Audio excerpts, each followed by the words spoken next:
Hello friends, शुरू करते हैं आज की हमारी कहानी मर्द का प्यार या हवस भाग 3। तो चलिए अब चलते हैं रुद्र और गौरी के प्रेम के सफर पर। अब तक आपने पढ़ा कि रुद्र, जिसकी अगली शिकार गौरी है, उसे फांसने के लिए वो बड़ी चालाकी से उसके इर्द गिर्द अपने प्यार का जाल बुन रहा है और गौरी आसानी से रुद्र के प्रेम के जाल में फंसती जा रही है। उसने खुद रुद्र को चाय पर बुला लिया है। तो आइए देखते हैं दोनों के प्यार की चाय कैसे उबलती है और उसका स्वाद कैसा आता है। गौरी बाथरूम से निकली और सोचने लगी कि क्या पहनूं। वैसे उसे आज खुद पर हंसी भी आ रही थी कि आज तक ये सवाल कभी उसके सामने क्यों नहीं आया, और आया भी तो आज ही क्यों। जाहिर सी बात थी, वो रुद्र के सामने अच्छी लगना चाहती थी, बहुत अच्छी या फिर सबसे अच्छी। गौरी के दिल में किसी कोने को रुद्र ने छू लिया था। शायद भले गौरी जाहिर ना कर रही हो, पर उसके आने का इंतजार बेसब्री से उसे भी था। जल्दी से गौरी ने एक रेड कलर का अनारकली सूट निकाला, खुद पर लगाया और आईने में देखा। नहीं नहीं, ये दिन के लिए ज्यादा है। क्या सोचेगा रुद्र, मैं क्यों इतना तैयार हूँ। फिर उसने एक पीच कलर की कुर्ती निकाली। ओह, ये कितना फीका है, गौरी फिर बड़बड़ाई। इसी तरह गौरी ने 3-4 और सूट निकाले, पर कोई भी उसे जमा नहीं।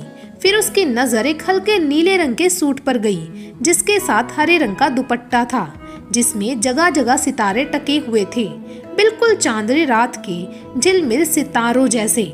गौरी ने उसे ही पहन लिया। गीले बालों को उसने यूं ही खुला छोड़ दिया। सोचा रुद्र के आते आते थोड़ा सूख जाए, फिर बांधेगी।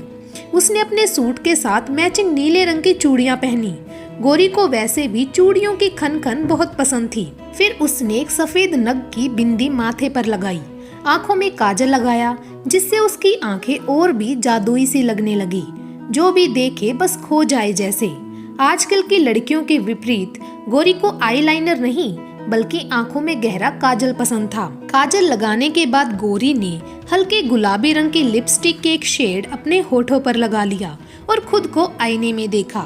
वाह गौरी, तू भी कभी कभार अच्छी लग ही जाती है, उसने खुद से बड़बड़ाते हुए कहा। डॉक्टरी के पेशे में गौरी अधिकांश समय सिंपल ही रहती थी, बिना मेकअप के, पर आज वो तैयार होकर बहुत खुश थी। तभी गौरी को बाहर गाड़ी की आवाज आई। भागकर गौरी अपनी बालकनी में पहुंची तो देखा सामने रुद्र की गाड़ी थी, शानदार एस्टन मार्टिन ग्रे कलर की। रुद्र गाड़ी से उतरा। उसने कॉफी कलर की टी शर्ट और ब्लू जींस पहन रखी थी, जिसमें उसकी फिजिक बहुत ही मस्त लग रही थी, एकदम हीरो की तरह। पर आदत वही लड़कों वाली। उसने अपने हाथों से अपने बालों को ठीक किया, चेहरे को पोंछा और मोबाइल को निकाल कर गौरी को कॉल लगाया। गौरी तो उसे देख ही चुकी थी, पर ना देखने का नाटक करते हुए उसने अंदर आकर उसकी कॉल रिसीव की। हेलो, हाँ बोलो, मैं गेट पर हूँ। ओके, मैं आती हूँ, कहकर गौरी जल्दी से नीचे उतरी। उसने धड़कते दिल से गेट खोला। रुद्र अंदर आया और चकित सा गौरी को देखता रह गया। उसे यकीन ही नहीं हो रहा था कि सूट सलवार में भी कोई लड़की इतनी खूबसूरत लग सकती है। उसकी तो अब तक जितनी भी गर्लफ्रेंड बनी थी, वो सब वेस्टर्न ड्रेस पहनने वाली थी। उस पर जब वो रुद्र से मिलने आती तो जितने हो सके कम कपड़ों में होती थी, ताकि रुद्र उन पर रीझ सके। और ये गौरी एक नीले सूट में नीले आसमान की तरह दमक रही थी, और उसकी हरी चुनरी मानो खेतों में फैली हरियाली हो। गौरी के कमर तक लंबे बाल अभी भी खुले थे और रुद्र जैसे उनमें उलझता जा रहा था। वो एकटक गौरी को ही देखे जा रहा था। अंदर भी चलोगे या यहीं खड़े रहोगे, गौरी ने उसे टोकते हुए कहा। हाँ चलिए, रुद्र ने झिझकते हुए कहा। गौरी आगे आगे और रुद्र उसके पीछे। गौरी उसे लेकर अंदर आई और सामने लगे चेयर की ओर इशारा किया। बैठो। मैं यहाँ बैठने नहीं आया, रुद्र ने कहा। मतलब? गौरी चौंकते हुए रुद्र की ओर मुड़ी। मतलब मैडम ये कि मैं कोई गेस्ट थोड़ी हूँ कि मैं यहाँ बैठूं और आप चाय नाश्ता कराएंगी। तो ये कि आप यहाँ इत्मीनान से बैठिए और मैं चाय बना कर लाता हूँ, कहकर रुद्र किचन में चला गया। पर तुम्हें कैसे पता कौन सा सामान कहाँ पर है, गौरी ने कहा। तो आप आकर बता दीजिए ना, रुद्र वहीं से बोला। गौरी मुस्कुराती हुई उठकर किचन में चली गई। रुद्र फ्रिज से दूध निकालकर गैस पर चढ़ा चुका था। गौरी चाय की पत्ती का डब्बा लेकर मुड़ी तो लगभग रुद्र की बाहों में टकराने को हुई और उसके खुले बाल रुद्र के चेहरे पर लिपट से गए। एक तरंग सी गौरी के तन बदन में दौड़ गई और रुद्र तो जैसे मदहोश ही हो गया था। गौरी ने जल्दी से खुद को समेट लिया। ओह सॉरी कहकर रुद्र मुस्कुराया। कोई बात नहीं, गौरी ने कहा। वो अभी भी सिमटी हुई थी। रुको मैं आती हूँ कहकर गौरी जाने को मुड़ी। कहाँ जा रही हो? बालों को बांधना भूल गई थी, गौरी ने कहा। अच्छा हुआ जो भूल गई, रुद्र प्यार से बोला। क्यों? गौरी ने पूछा। क्योंकि मैडम रोज तो आप इन्हें कैद करके रखती हैं, एक आध दिन तो इन्हें भी आजाद होने का हक है कहकर रुद्र ने हल्के से गौरी के बालों में उंगलियां फेरी और फिर से गौरी के अंदर वो तरंग लहरा उठी। अच्छा आपके पास नेल पॉलिश है? रुद्र ने बात को बदलते हुए पूछा। हाँ पर क्यों? गौरी की आंखों में उत्सुकता थी। लाइए तो सही बताता हूँ, रुद्र ने कहा। गौरी एक पर्पल कलर की नेल पॉलिश ले आई। चाय वाला कप दीजिए, रुद्र बोला। गौरी बच्चों की तरह रुद्र की बात मानती हुई 2 चाय के कप ले आई।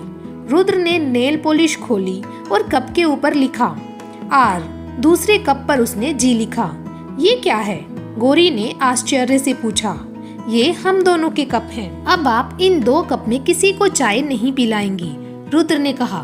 पर क्यों? गौरी जादू में खोई किसी बच्चे की तरह बोली। क्योंकि मैं नहीं चाहता हमारे प्यार के बीच, मेरा मतलब है हमारे चाय के बीच कोई भी आए। तुम भी ना पागल हो। गौरी मुग्ध होकर उसे देखती रह गई। फिलहाल तो आपके लिए ही हूँ, आप जो समझे। अच्छा ये बताइए आपने देख लिया दिल लगी? रुद्र ने पूछा। नहीं पूरा नहीं, आज वाले एपिसोड में करण बारात लेकर आने वाला है ईशानी के घर। गौरी खुश होती हुई बोली। ओह बिल्कुल सही जगह पहुंची हैं आप, रुद्र कुटिलता से बोला। मतलब कुछ नहीं, रुद्र मुस्कुराया। फिर दोनों ने साथ बैठकर चाय पी और दिल लगी का वो एपिसोड देखने लगे जिसमें ईशानी के घर करण बारात लेकर आता है और ईशानी चांद की तरह दुल्हन बनी उसका इंतजार करती है। एक एक सीन के साथ गौरी का दिल मानो उछल रहा था। पर ये क्या, बारात लेकर आए करण को गोली लग जाती है और वो हॉस्पिटल पहुंच जाता है। गौरी की तो चीख निकल गई। नाचता गाता करण गौरी लगने के बाद खून से सना था और ईशानी जैसे सुन हो गई थी। अब क्या होगा? गौरी ने रुद्र से पूछा। रुद्र ने देखा गौरी की आंखों में आंसू थे। कुछ नहीं, क्या होगा? रुद्र ने गहरी सांस लेकर कहा। आप जानती हैं कभी कभी कुछ फैसले सही समय पर ले लेने चाहिए, वरना वक्त हाथों से छूट जाता है। इतना कहकर रुद्र ने अपना मोबाइल निकाला और बोला 1 मिनट कहकर किचन में वो चला गया। लोटा तो एक कॉल पर बात कर रहा था और गौरी को सुनाते हुए बोला। ओके मम्मा, मैं बस 15 मिनट में पहुंचता हूँ। क्या हुआ? गौरी ने पूछा। मोम की कॉल थी, उनकी तबीयत कुछ ठीक नहीं लग रही तो मुझे अभी जाना पड़ेगा। इतनी जल्दी? सब ठीक है ना? गौरी परेशानी से बोली। मैं कॉल करता हूँ आपको, रुद्र ने कहा और निकल गया। गौरी का मन तो कर रहा था कि रुद्र उसके साथ कुछ देर और बैठता, उसे बताता कि ईशानी को उसका प्यार मिला या नहीं, करण का क्या हुआ। रुद्र ने ऐसा क्यों कहा कि सही समय पर फैसले नहीं लेने से वक्त हाथ से छूट जाता है। सोचते हुए वो नम आंखों से आगे का एपिसोड देखने लगी और रुद्र तो उसे यूं ही उलझा हुआ छोड़कर चला गया। और इधर गाड़ी ड्राइव करता हुआ रुद्र सोच रहा था, वाकई कितनी खूबसूरत है ये गौरी। दिल तो उसका आज ही कर रहा था कि उसके गुलाबी होंठों को वो चूम ले, पर वो बिल्कुल भी जल्दबाजी नहीं करना चाहता था। वो गौरी को अपने बिस्तर पर लाना चाहता था, पर उसकी खुद की मर्जी से। उसे पता था जब गौरी दिल लगी पूरा देख चुकेगी, खुद उसकी बाहों में समाना चाहेगी और वो दिन ज्यादा दूर नहीं था जब गौरी को खुद ये एहसास होगा कि उसे रुद्र से प्यार है। सोचते हुए उसने गाड़ी रोड के साइड में रोकी और मोबाइल निकालकर गौरी की तस्वीर निकाली जो आज की ही थी, जब गौरी चाय के कप निकाल रही थी जब उसने कॉल रिसीव की। जाहिर सी बात थी, गौरी को पता भी नहीं चला कि रुद्र ने उसकी फोटो ले ली। रुद्र ने गौरी की फोटो को चूमा। रुद्र के जाने के बाद गौरी काफी देर तक यूं ही बैठी रही। बहुत कुछ था जो अधूरा रह गया था उसके और रुद्र के बीच, जिसे वो जीना चाहती थी, पर रुद्र अचानक चला गया था। कॉल आने के बाद सोचते हुए गौरी का ध्यान घड़ी की तरफ गया जिसमें 4 बजने वाले थे। ओ, इतनी देर से बैठी हूँ, हॉस्पिटल भी पहुँचना होगा, जल्दी से कुछ खाने को बना लेती हूँ। सोचकर गौरी ने चावल, दाल और कुछ सब्जियों को डालकर जल्दी से खिचड़ी गैस पर चढ़ा दी और फिर रुद्र के ख्यालों में खो गई। तभी उसका मोबाइल बजा। तोड़कर गई तो रुद्र का ही फोन था। हेलो, गौरी ने कहा। सॉरी, आपको यूं छोड़कर आना पड़ा। मोम अभी ठीक हैं, उनका बीपी लो हो गया था। रुद्र ने कहा। कोई बात नहीं, तुम उनका ख्याल रखो, मुझे भी हॉस्पिटल निकलना है। गौरी जल्दी फोन रखना चाहती थी। वो नहीं चाहती थी कि रुद्र उसकी बेचैनी को समझे।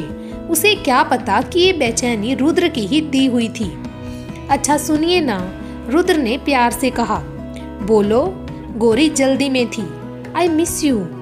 कल मैं क्या आपसे मिल सकता हूँ? रुद्र के शब्दों में रिक्वेस्ट थी। कल नहीं मिल सकती, 2 दिन केस है, मैं खुद बताऊंगी, अभी तुम फोन रखो, कहकर गौरी ने फोन काट दिया। अगले कुछ दिन सामान्य से बीते। रुद्र सुबह शाम कॉल करता और बाकी टाइम मैसेज, पर सभी नॉर्मल प्यार भरे मैसेज होते। गौरी को भी रुद्र के साथ अच्छा लगने लगा था। वो भी उसकी बातों को बड़े प्यार से सुनती और हंसती मुस्कुराती रहती। इधर गौरी ने दिल लगी सीरियल को भी पूरा देख लिया था। अंत में ईशानी और करण मिल गए, पर ईशानी को अपने प्यार का एहसास बहुत ही देर से हुआ था। शायद इसीलिए गौरी को रुद्र ने समझाया था कि समय रहते कुछ फैसले ले लेने चाहिए, और गौरी सोच चुकी थी कि उसे क्या करना है। आज गौरी अनामिका के साथ शॉपिंग पर जाने वाली थी। वैसे तो गौरी अपने लिए बहुत कम पैसे खर्च करती थी, पर अनामिका के भाई की शादी थी और उसके लिए अनामिका को ढेर सारी शॉपिंग करनी थी। वैसे भी इस शहर में गौरी की एक ही दोस्त थी, अनामिका। दोनों साथ ही पढ़ भी रही थी और एक ही हॉस्पिटल में भी थी, सो काफी अच्छी दोस्त थी दोनों। पर गौरी ने अभी तक अनामिका को रुद्र के बारे में बताया नहीं था। सोचा चलो आज शॉपिंग के बहाने उससे रुद्र की बात भी कर लूंगी। दोनों हॉस्पिटल से निकली और पास के ही कॉफी शॉप में चली गई। अक्सर यहाँ दोनों साथ समय बिताती थी। अब बोल, तुझे क्या बताना था? अनामिका ने गौरी की आंखों में झांका। वो लड़का याद है तुझे, जो हॉस्पिटल के बाहर कई दिनों तक खड़ा रहता था? गौरी ने कहा। कौन? वो बड़ी गाड़ी वाला? अनामिका की आंखों में उत्सुकता थी। हाँ, वो रुद्र है, गौरी ने कहा। हाँ तो? अनामिका बोली। तो मैं उसे जानती हूँ, गौरी ने झिझकते हुए कहा।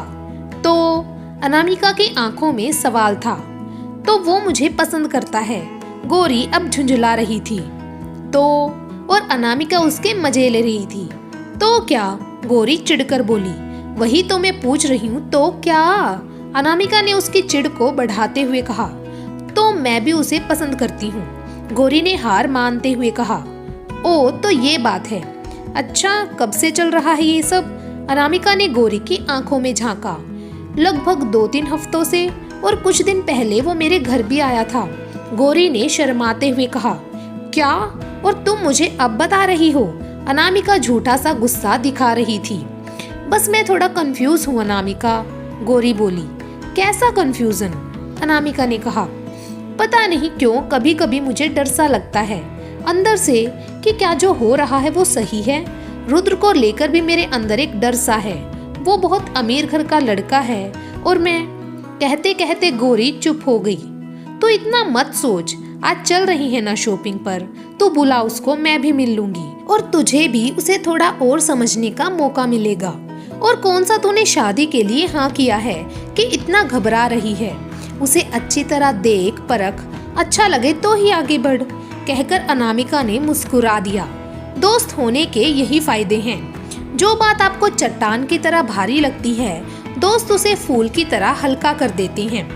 अच्छा चल अब मॉल चलते हैं, तू उसे भी वहीं बुला ले, कहकर अनामिका उठ गई और काउंटर की ओर चली गई। गौरी ने सोचा, अगर रुद्र को कॉल करूंगी तो क्या सोचेगा? कहीं ये ना सोच ले कि मैं उसके पैसों से शॉपिंग करना चाहती हूँ। एक मैसेज कर देती हूँ, सोचकर गौरी ने अपना फोन निकाला। कहाँ हैं आप? फ्री होकर कॉल कीजिएगा। रुद्र का मैसेज था और 3 कॉल भी। गौरी को याद आया वो अपना फोन साइलेंट पर से हटाना ही भूल गई थी। ये अच्छा हुआ, सोचकर उसने रुद्र को मैसेज किया कि मैं मार्केट में हूँ, बिग बाजार में अनामिका के साथ। अगर तुम फ्री हो ना तो आना उधर ही। तब तक अनामिका भी बिल पे कर चुकी थी।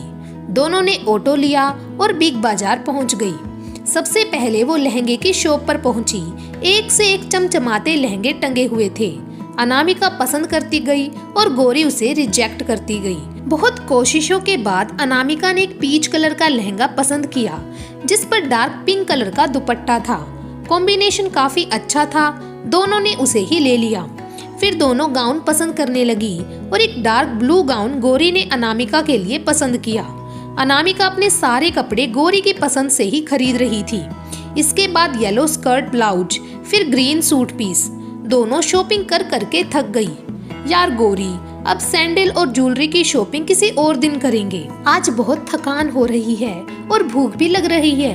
चल पहले कुछ खाया जाए। अनामिका ने अपने पेट को सहलाते हुए कहा।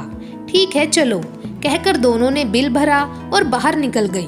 बिग बाजार के बाहर ही भेलपूरी, चाट और गोलगप्पे वाले अपना स्टॉल लगाते थे, तो दोनों ने एक एक प्लेट भेलपूरी, फिर चाट और उसके बाद गोलगप्पे खाए।